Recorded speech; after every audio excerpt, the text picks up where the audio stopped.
E aí galera, tudo bem? Eu sou Renato Diniz e um dos pontos bem interessantes que eu costumo notar quando a gente está falando de liderança é como líderes devem reagir perante crises. Sim, crises elas modificam nossa situação, elas mudam como a gente deveria agir e quais tomadas de decisão a gente deveria ter. Basicamente pega todo o nosso planejamento e joga no lixo e a gente vai ter que recomeçar do zero, né? Reconstruir aí tudo que a gente estava montando ou mudar radicalmente tudo que a gente estava antecipando. Momentos como esse da pandemia, né, que a gente está vendo toda a situação do Covid, fazem com que essa pergunta seja ainda mais presente. Né? A gente está passando por várias empresas que estão tendo que modificar tudo, todos os processos aos quais eles estão sendo submetidas. A gente está tendo pessoas mudando seus planejamentos, né? E eu acho que essa pergunta fica ainda mais em pauta hoje em dia. Como líderes devem reagir perante uma crise? Será que existe um conjunto, um comportamento específico, algum conjunto desses comportamentos que ditam então aí o que um líder deveria fazer, né? E por isso eu resolvi começar esse canal. Comecei com essa dúvida, com essa ideia de, poxa, será que existe alguma coisa, algum elemento, alguma resposta específica, né? Dentro do estudo de liderança, tem várias teorias que trabalham sobre processo de mudança, processo de adaptação, tem a teoria de liderança adaptativa, tem as teorias de processo de mudança de uma galerinha lá do Canadá, enfim, tem muita coisa que a gente pode aprender. Eu falei, poxa, então vamos começar a investigar, né? Vamos começar a compreender aí quais são os processos de mudança e, principalmente, como líderes devem reagir perante momentos de crise como esse que a gente está vendo agora. A primeira coisa que a gente faz, então, é procurar casos de sucesso. Quais são aqueles líderes, aquelas pessoas que estão saindo muito bem, que estão executando bem assim, sabe? Estão tirando uma brava, estão conseguindo liderar seu povo, sua organização, sua instituição de forma exemplar, que cativa e até nos ensina um pouco como o líder deve se formar. Uma dessas pessoas que eu encontrei é Jacinda Ardern, a primeira-ministra da Nova Zelândia, e ela tem fazendo um papel muito interessante. Né? Várias revistas, jornais, instituições vêm prestando atenção cada vez mais nas ações que ela tem tomando e nos resultados que a própria Nova Zelândia vem encontrando dentro do combate ao Covid-19. E uma das primeiras coisas que eu vi quando eu comecei a pesquisar e me interessar mais por ela é a forma como ela lidou rápido e forte, de forma firme, logo no início desse combate nessa questão da pandemia.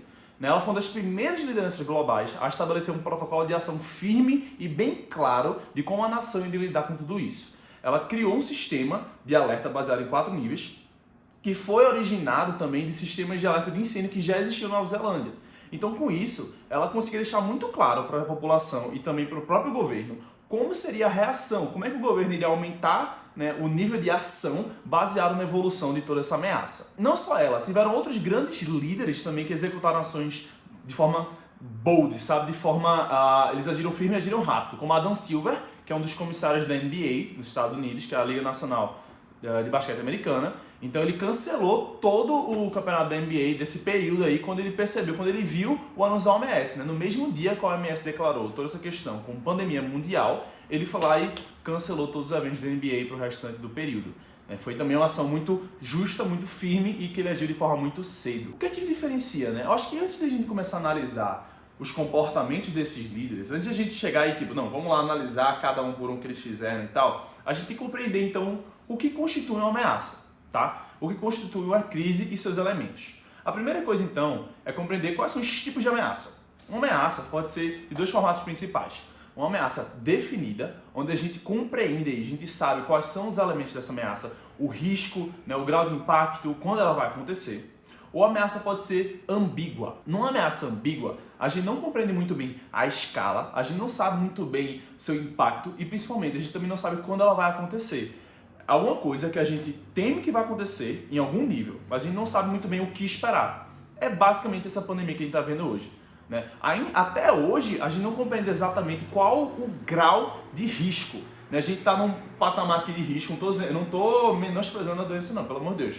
O que eu estou dizendo é o seguinte, até hoje a gente não sabe, por exemplo, se as pessoas que tiveram o Covid, elas ficam imunes depois. A gente não sabe se existe uma taxa aí de reincidência nessas pessoas. A gente não sabe se gera sequelas após você passar por esse problema. A gente não sabe, por exemplo, quais são os medicamentos que a gente consegue utilizar. Né? Tem aí alguns medicamentos que a galera diz que funciona, outras pesquisas dizem que não funciona. Então, a taxa de incerteza e seu impacto, como lidar, e principalmente quando ela vai chegar nos países, hoje já não, né? Hoje já infectou a maioria. Mas até chegar na maioria dos países, isso há um mês atrás, um mês e meio atrás, a gente não tinha uma noção muito clara de quando ia acontecer. Né? Tinha, claro, várias pesquisas que indicavam que o pico ia ser em tal semana de maio, tal semana de março, etc. Mas o grau de incerteza são muitas variáveis que a gente não compreende. Tudo isso é um exemplo muito claro do que caracteriza uma ameaça ambígua. Mas essa ameaça ambígua ela também não surge só nesse formato, tá? A gente pode pegar, por exemplo, o exemplo da NASA, do acidente que teve em 2004, do Space Shuttle deles lá, do ônibus espacial. Então, de forma muito rápida, o que é que aconteceu ali? Quando o Space Shuttle estava saindo da atmosfera, uma esponjazinha que ficava na parte externa da fuselagem, que era o que fazia o isolamento térmico, ela se despedaçou. Alguns pedaços dessa esponja aí se despedaçaram.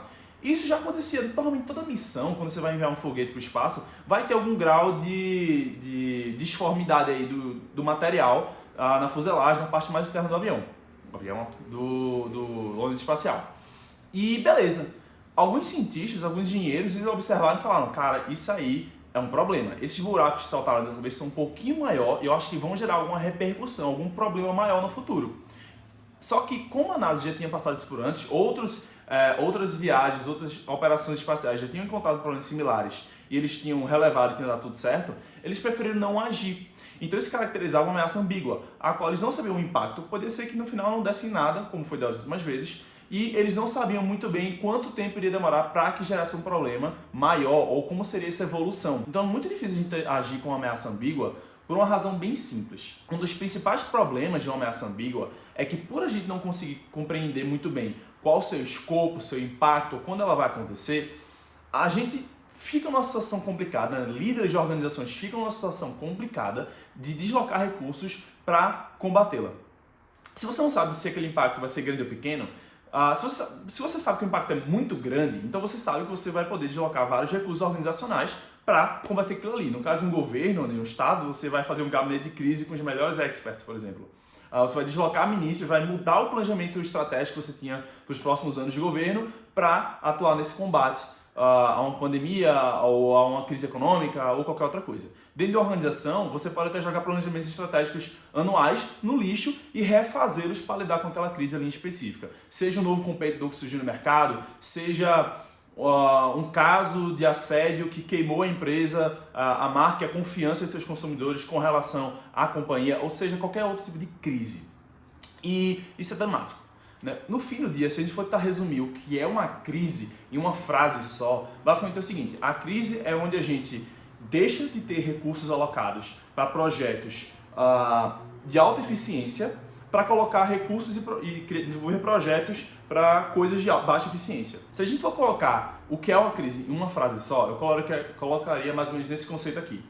Que uma crise é o período onde a gente retira recursos de projetos altamente eficientes e coloca esses mesmos recursos em projetos de baixa eficiência. O que eu quero dizer com isso? Quando não existe uma crise, a organização está rodando lá de sua forma ótima, de sua forma com maior otimização de processos. Tudo roda de forma cronometrada, de forma organizada, de forma pontual, de forma orquestrada para entregar resultados. É assim que a organização funciona. Uma crise, o que é que ela faz? Ela gera um problema que vai destruir ou vai atrapalhar toda essa questão aqui, todos esses processos aqui, se nada for feito. E quanto maior for a crise, mais problemas ela vai trazer a esses processos que estão rodando de forma orquestrada. Então o que é que você faz?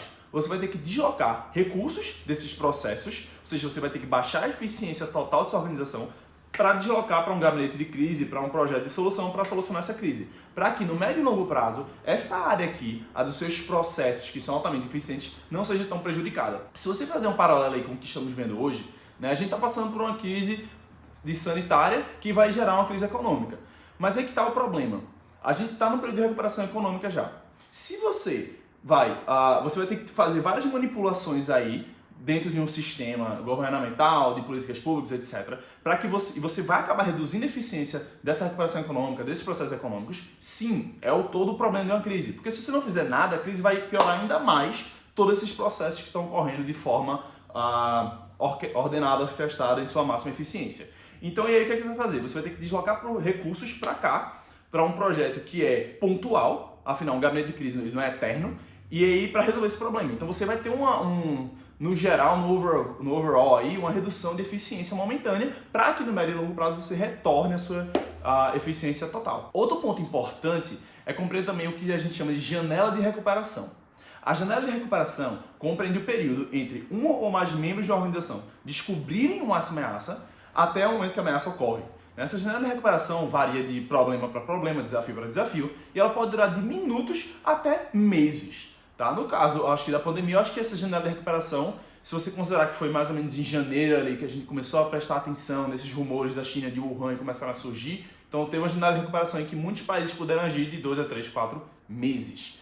E em organizações varia muito. No caso, por exemplo, do acidente da NASA, que eu citei mais cedo, eles tiveram uma janela de recuperação de dias, né, que foi o período antes do momento que eles perceberam a possível ameaça até o retorno do Space Shuttle, aí, da nave espacial para a Terra. Então eles tinham esse período de tempo, aí, essa janela de recuperação, onde eles podiam atuar. E nessa janela de recuperação, um ponto importante que eu quero chamar também dessa janela de recuperação é o seguinte: a gente costuma acreditar que organizações tops, né, organizações eficientes ou grandes líderes, eles evitam que problemas surjam em primeiro lugar. Não é assim. As melhores organizações, melhores governos, melhores indivíduos, todos enfrentam problemas. Todos enfrentam ameaças. A grande diferença é que eles conseguem atuar dentro dessa janela de recuperação para resolver a ameaça. Não é que problemas não existam, não se trata de impedir que as ameaças surjam em primeiro lugar. Se trata apenas de resolvê-las assim que elas se apresentam. Né? Atuar dentro da janela de recuperação para que a gente consiga, então, resolver a maior parte dessas ameaças e manter o sistema rodando de sua forma mais eficiente possível.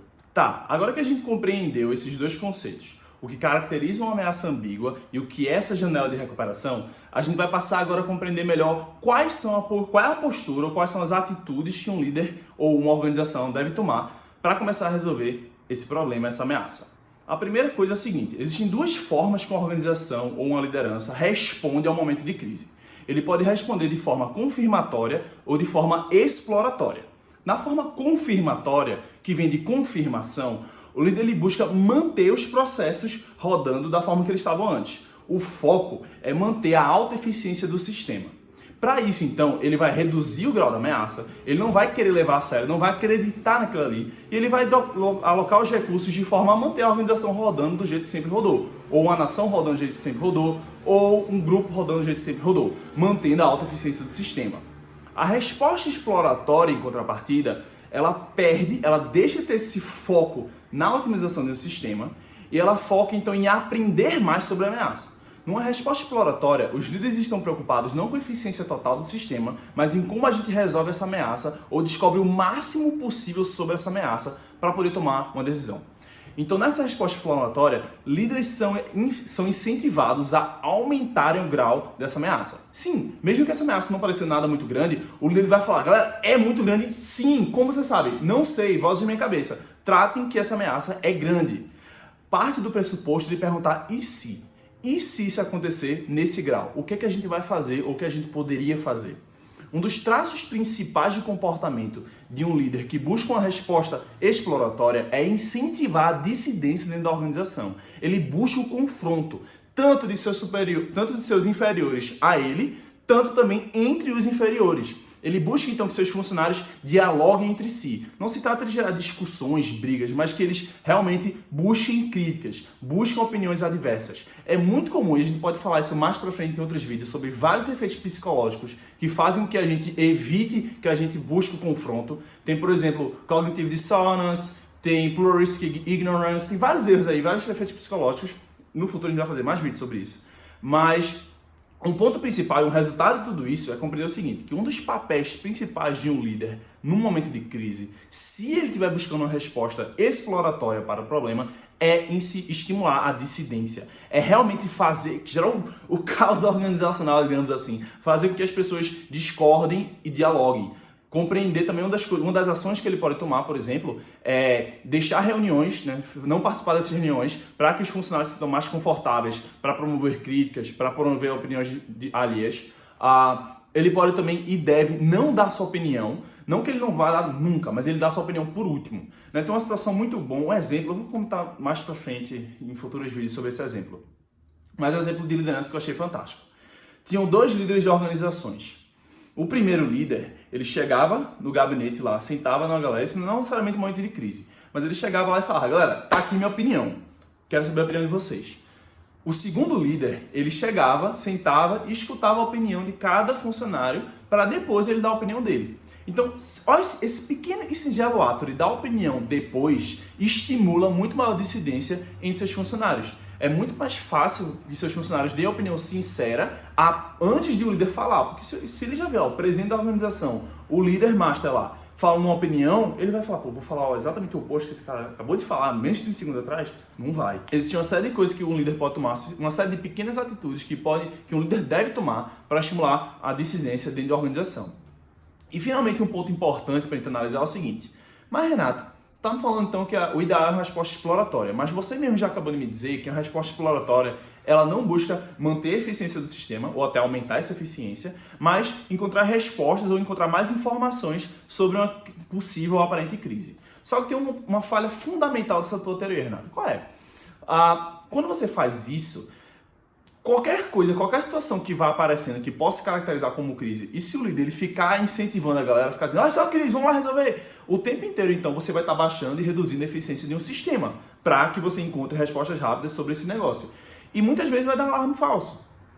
Pega o próprio exemplo da pandemia que a gente está vendo hoje. Né? Essa não é a primeira possível caso alerta de pandemia que surge nos últimos 10 anos. A gente teve aí o da Ebola, a gente teve aí a da SARS foi em 2004, teve antes. Mas a gente teve da gripe suína, foi lá para 2010, 2011. Então assim, imagina se a cada situação dessas, todos os países do mundo tivessem entrado em lockdown, né? Então assim, ia ser muito ruim para a economia global. A eficiência como um todo iria baixar. Claro que a gente também poderia estar muito mais protegido hoje, inclusive ter acertado no caso dessa pandemia atual, né? Se todos os líderes tivessem encarado ela como uma ameaça séria desde o início, a gente estaria numa situação bem melhor em termos mundiais do que estaria hoje. E como é que a gente resolve isso? Tem algumas coisas aqui que eu vou começar a falar com vocês sobre isso. Um caso muito interessante é o da Toyota. Na Toyota, os sistemas de fábricas lá, eles têm um sistema de Lean muito bacana. E uma das ações desse sistema é o seguinte. Nas linhas de produções, eles têm como se fosse um sininho. Então, toda vez que surge uma ameaça, um possível problema na linha de produção, né, um funcionário que detectou esse problema, ele vai chamar o sininho lá, apertar, e aí vai uma equipe de solução para esse funcionário, para averiguar qual é o problema. No momento que eles percebem que esse problema pode ser resolvido em menos de 60 segundos, aí sim eles paralisam a linha de operações e eles vão resolver o problema. Se for um problema que demora de mais de 60 segundos, o que vai gerar um dano econômico, né, uma perda de eficiência muito grande para a empresa, aí eles vão tomar uma série de outras atitudes. Então, uma das primeiras coisas que a gente faz ao lidar com essas ameaças de risco de forma eficiente é estabelecer sistemas de risco, né? Sistemas de alerta de risco de forma eficiente. Cara, se você for procurar aí como usinas nucleares operam ou qualquer coisa que opere em alto risco, você vai encontrar vários sistemas de alerta de risco. Né? Eles tratam pequenos riscos como grandes alertas, como algo que a gente tem que realmente levar a sério, mesmo que não pareça. E a gente vai, então, entrar para efetuar ou analisar a situação. E eles conseguem também manter uma alta eficiência na sua produção, porque eles já adaptaram a produção para isso. Um dos conceitos fundamentais é que quando a gente realmente presta atenção, quando a gente leva esse conceito do risco a sério e começa, então, a trabalhar gabinete de crise, começa a institucionalizar todos esses modos de cuidar de crise, de se preparar para a crise, a gente consegue, então, encontrar um equilíbrio, a gente consegue começar a desenvolver eficiência justamente se apoiando e se compreendendo que vão ser necessários momentos onde a gente vai ter que tirar esses recursos e colocar em soluções que não são tão eficientes assim. Outro ponto interessante também é o seguinte, a partir do momento que a gente compreende toda essa questão de como a gente lida com crises, todos esses processos, compreendem que lidar com crises consiste em abaixar a eficiência do sistema, a gente só está olhando para o lado negativo, mas também tem um lado positivo. Momentos de crise como esse, justamente por líderes incentivarem a dissidência na organização, eles também aumentam o brainstorming, eles também aumentam os índices de criatividade, eles também aumentam, sabe o quê? A capacidade de funcionários de apontarem defeitos e falhas de liderança ou em outros processos organizacionais quando não são momentos de crise. Se a gente tem um ambiente que é receptivo a críticas, receptivo a ideias inovadoras, receptíveis a compreender mais dos problemas atuais, face otimização de processos, face eficiência, no médio e longo prazo você vai ter uma organização que vai crescer muito mais. O foco não é somente na alta eficiência de curto prazo, mas é você conseguir melhorar e evoluir seus processos no médio e longo prazo, mesmo que isso caracterize falhas de produtividade ou menor eficiência no curto prazo. Então, um ambiente, uma cultura organizacional que valorize também como a gente lida com crises, que estimule a dissidência e que incorpore alguns aspectos de crisis management, de gestão de crises, é fundamental se o nosso objetivo é desenvolver organizações que sejam sustentáveis e sejam mais resilientes a crises futuras. Tá, a gente falou bastante aí sobre todos os fundamentos, né, os elementos que compõem uma crise e quais são os principais procedimentos que a gente tem para lidar com a mesma. Aí você me pergunta, beleza, mas aí o que é que o líder tem a ver com isso? Quais são os elementos de uma pessoa, de um ser humano, suas capacidades, suas experiências que vão influenciar aí na crise, como ele vai reagir perante uma crise? Fred Fiedler desenvolveu uma teoria precisamente baseada nisso aí, que é a teoria dos recursos cognitivos. Nessa teoria, ele aponta o relacionamento justamente entre experiência e capacidade individual do líder, mais em específico sua inteligência, e como ele vai reagir perante uma crise a partir dessas duas variáveis. Ela propõe duas hipóteses principais. A primeira hipótese é a seguinte, que quando nós passamos por um período de estresse, quando nós passamos por uma crise institucional, nós tendemos a recuar, nós tendemos a fechar e recuar comportamentos que a gente já executou previamente. Basicamente, o que ele quer dizer é o seguinte, que líderes tendem a se apoiar em sua experiência para lidar com a crise. Se um líder não tem experiência para lidar com a crise, lascou, porque ele não tem comportamentos passados ao qual ele vai poder modelar, ao qual ele vai poder se basear para agir durante uma crise. Então ele aponta que líderes mais experientes lidam sim melhor com crises institucionais, com períodos de alto estresse e conseguem promover uma maior eficiência de sua equipe. Só que isso também tem uma outra contrapartida, que é o seguinte, justamente por lideranças se apoiarem em suas experiências pessoais em momentos de alto estresse, faz com que também eles encontrem maior dificuldade para ter criatividade, para agir com medidas inovadoras ou até para escutar os seus próprios funcionários em como lidar com esse momento de alto estresse. O que faz com que, então, em momentos de não estresse, eles também tenham uma menor eficiência. A experiência entra aí como uma faca de dois gumes. Em alta experiência em momentos de crise seria legal, mas uma alta experiência em momentos de não crise, em momentos normais, reduz a eficiência no líder. E a inteligência, outras capacidades individuais específicas do líderes entram aí com um maior peso, elas têm um maior benefício nessa futura liderança. E o que a gente vê, então, nessa teoria sendo aplicada na prática? Tem dois exemplos bem bacanas que eu quero trazer. O maior deles é o de Emmanuel Macron, presidente da França. Então, o Emmanuel Macron, ele começou toda essa crise lidando com um arquétipo muito de guerreiro, sabe? Muito aquele arquétipo de Ares, o deus da guerra. Onde ele defendia que a população da França tinha que se unir e batalhar contra essa ameaça. Eles tinham que se unir e iam ganhar essa guerra, iam ter uma vitória no final disso tudo, que eles iam traçar as melhores estratégias, que o lockdown ia entrar aí, a gente tem que agir com força para que a gente ganhasse do vírus. O que se demonstrou uma estratégia fracassada com o passar dos tempos. A gente começou a perceber que o povo francês começou a perceber, e basicamente todo mundo do planeta começou a perceber, que não tem como você ganhar de um inimigo invisível, ele não está nem aí para você. Isso é uma coisa que estratégias como lockdown e outras medidas socioeconômicas que os governos estão tomando são muito mais uma questão de adaptação de toda a sociedade do que um combate expressivo. Então, Macron ele começou a perder apoio muito rapidamente com essa postura dele e ele teve que mudar. Se vocês forem pegar e comparar nos primeiros noticiários, nas primeiras entrevistas que Macron estava dando, ele usava muito palavras como guerra, combate, vitória. E mais recentemente, ele usa muito mais palavras como humildade, capacidade de se readaptar, empatia e solidariedade. Ele mudou completamente seu arquétipo para quase um de Minerva, onde ele está buscando justamente mais o diálogo, a empatia, que todo mundo se una. Ele percebeu justamente que não dá para liderar contra um inimigo invisível declarando uma guerra, e sim que é um momento de readaptação, um momento onde a gente vai ter que realmente estar junto um com o outro, se apoiar um no outro para que a gente consiga passar por todo esse momento de crise. Outro líder também que fez algo similar foi Donald Trump, que ele começou minimizando a ameaça, tratando como uma gripezinha, e hoje em dia ele já está adotando várias das medidas que a própria OMS recomendou no início e está tendo melhores resultados aí no combate e como lidar com toda essa pandemia. Nem só de mais lideranças vivem no planeta, também tem várias outras pessoas, várias outras lideranças que estão agindo de forma exemplar no combate a pandemia, e não somente essa crise em específico, mas também outras lideranças que já agiram também com relação a outras crises em nossa história. Além de Jacinta Ardern, primeira-ministra de Nova Zelândia, que eu comentei lá no início do vídeo, e Adam Silver, o comissário da NBA, tem também o caso de Brad Smith, o presidente da Microsoft. A Microsoft foi uma das primeiras empresas líderes mundiais a chamar os seus funcionários para fazerem home office. E o que a gente pode aprender com Brad Smith, com Adam Silver ou com Jacinta Ardern? Eu quero trabalhar com vocês agora o que a gente chama de comportamentos orientados à mudança. Ele advém das teorias comportamentais de liderança, que propõem que existem 3 comportamentos principais que um líder deve ter, sendo deles o de mudança e é o que a gente vai conversar agora. E nesse comportamento é o seguinte, ele propõe que os 3 principais comportamentos relacionados à mudança que um líder deve ter são justamente o monitoramento das variáveis externas à organização, o segundo, que é a capacidade de construir uma visão em torno de um projeto ou uma atividade, e o terceiro é a capacidade de tomar riscos que um líder deve ter. Antes até de entrar em detalhes sobre esses 3 comportamentos, eu quero falar uma coisa sobre mudanças. A capacidade de líderes de provocarem mudanças é muito atrelada, é uma coisa muito íntima ao senso do que é liderança em primeiro lugar. Muitas pessoas não acreditam que o líder possa ser aquele que apenas mantém processos. É aquele cara que roda tudo certinho.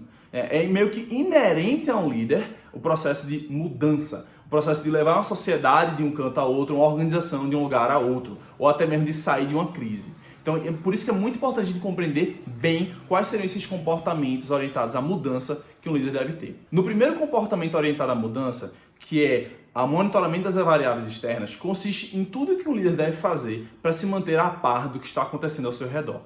Dentro da organização, se trata, por exemplo, em monitorar seus adversários, a concorrência, é compreender quais são as inovações do mercado, quais são as principais tecnologias que irão acontecer nos próximos 5 anos que irão mudar o setor onde ele trabalha. Dentro de um escopo do governo, é compreender o que os outros governos estão fazendo, quais são os principais dados econômicos mundiais, como o PIB dos principais países, taxas de emprego dos principais países, ou outras tendências aí de mercado, ou de tecnologia, ou de inovação, ou de saúde.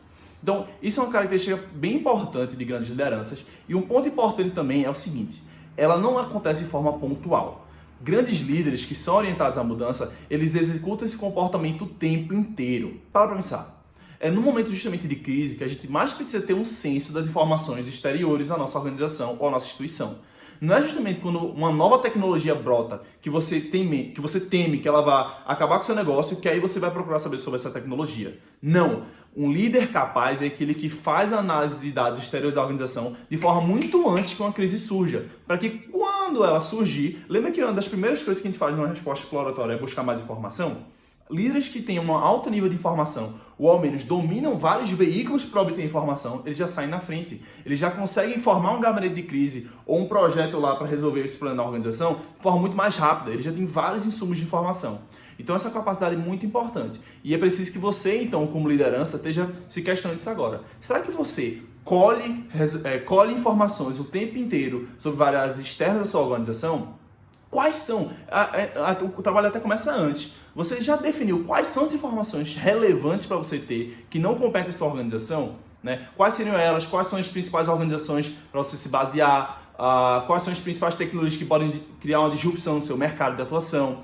Tudo isso compreende, então, esse monitoramento das variáveis externas que um grande líder, um executivo, um presidente ou qualquer pessoa em alto cargo na organização, no grupo, na instituição, uma liderança deve ter. O outro comportamento, então, de liderança orientada a mudanças é a capacidade de construir uma visão ao redor de um projeto ou de uma ação. Pega o caso de Jacinta Ardern. O que ela fez? Né? Quando ela estabeleceu esse sistema de alerta de riscos, ela falou muito claro, estava muito claro, tanto para os agentes de governo quanto para a própria população, quais seriam os próximos passos. Todo mundo sabia onde tudo estava se direcionando. Né? Ela mantém esse comportamento com toda semana, cada mês, ela vai fazendo novos pronunciamentos, explicando como está o andar das carruagens. Ela vai explicando como está se desenvolvendo ali toda a questão da crise, o que está sendo feito e o que se pretende fazer. Construir uma visão passa por passar uma mensagem muito clara do que está acontecendo e que seja visível. Muitas pessoas erram isso. Eles falam para mim, Renato, eu estou com a minha visão da organização, é essa aqui. Aí eu falo, cara, eu não consigo ver a tua visão. Como é que você tem uma visão que não dá para ver? Né? Uma visão tem que ser algo visível, algo que as pessoas consigam compreender no futuro. Você falar que a minha organização vai ser a número 1 do mercado daqui a 10 anos. Número 1 em quê? Número de funcionários, lucro, número de processos, não dá para ver isso aí. Quer saber 2 visões muito boas que líderes adotaram em suas organizações ou movimentos? Bill Gates da Microsoft. A visão da Microsoft na década de 80 era que, no futuro, cada lar e cada escritório teria um computador na sua mesa. Baita visão. E outra visão muito massa é de Martin Luther King, no movimento dos direitos civis americanos, onde ele falou que ele queria que tudo aquilo lhe passasse, que os direitos entre negros e brancos fossem nivelados, para que no futuro crianças negras e crianças brancas pudessem andar de mãos dadas, ou andar de mãos dadas nas ruas. Então você consegue ver, né, 2 crianças brincando juntas e tal, você consegue ver os computadores ali no celular e na mesa do escritório. né? Então uma visão, você construir uma visão em torno de um projeto, um objetivo é muito importante. Se seus funcionários eles não conseguem, voluntários, membros, não quer que seja, se quem está abaixo de você, se quem lhe segue não consegue ver claramente para onde você está indo, você não vai conseguir inspirá-los, você não vai conseguir sincronizá-los ali na mesma frequência. Isso é muito importante para você manter a moral e a motivação de seus funcionários perante um projeto ou uma atividade. E o terceiro comportamento orientado à mudança que o líder deve ter é justamente o de tomada de risco. Tomada de risco é muito importante. É justamente a partir de um sumo de dados que você construiu, a partir do monitoramento externo, e de você construir uma visão sobre um projeto ou alguma coisa, está na hora de você executá-lo.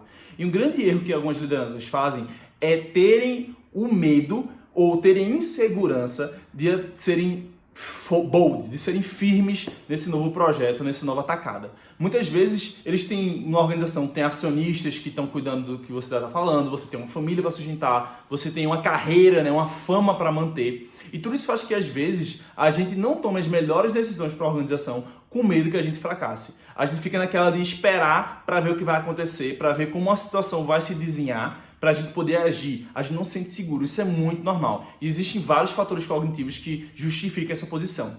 Mas no fim do dia, isso não resolve. Isso não justifica, né? Pode até justificar, mas não vai resolver a situação em seu favor.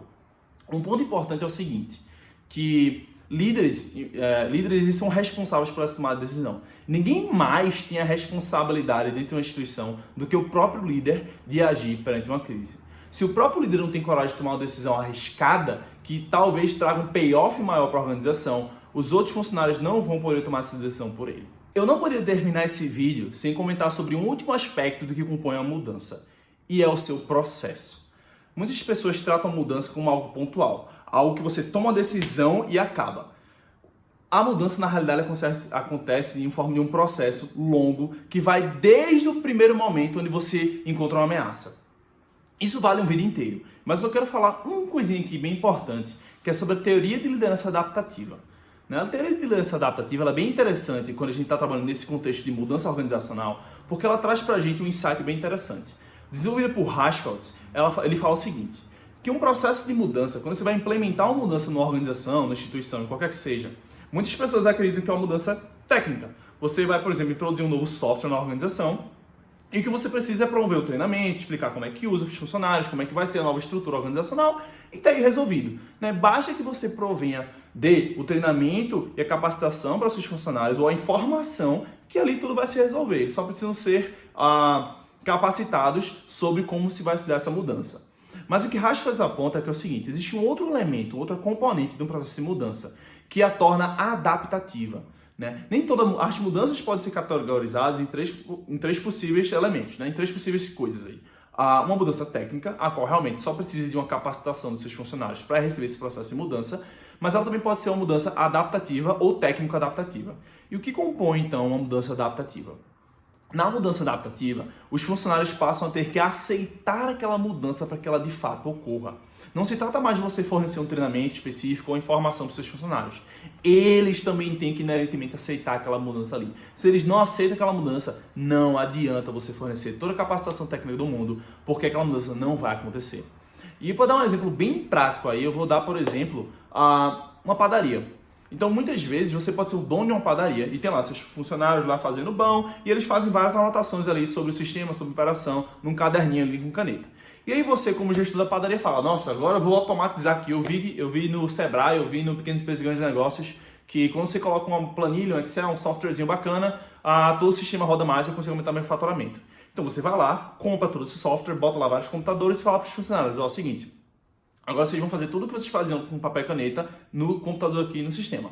E você até promove um treinamento com eles semanal, eles conseguem compreender como usar o software. Mas tem um problema principal. O funcionário ele não quer utilizar o software. É muito mais fácil para ele fazer lá a massa, trabalhar com pão, pegar a mão suja mesmo, pegar a caneta e escrever o que ele tem que escrever e acabou-se. E volta lá a fazer o pão. Do que no computador, ele tem que lavar a mão, aí ele vai ter que ir lá lavar a mão com cuidado para usar o computador, depois cobrir o computador, vai voltar a fazer pão. Parte da aceitação do funcionário aquela mudança. Não é somente então uma questão técnica, não é somente você fornecer uma capacitação ou informação para o funcionário. Ele também tem que aceitar aquela mudança. Então você compreender se uma mudança é adaptativa ou uma mudança técnica ou então uma mudança técnica adaptativa faz toda a diferença se o objetivo que você tem dentro da organização ou qualquer outra instituição é provocar um processo de mudança. Você tem que perceber então muito bem qual é o tipo de perfil dessa mudança que você quer causar. Daria para falar muito mais sobre isso, mas não vai ficar, o vídeo já está gigante.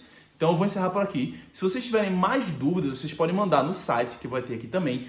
E eu também, todos os referências que eu falei aqui no vídeo, vocês vão encontrar lá no site. Tá aqui na descrição o link, pode acessar lá. E por hoje é isso, galera. Valeu, obrigado.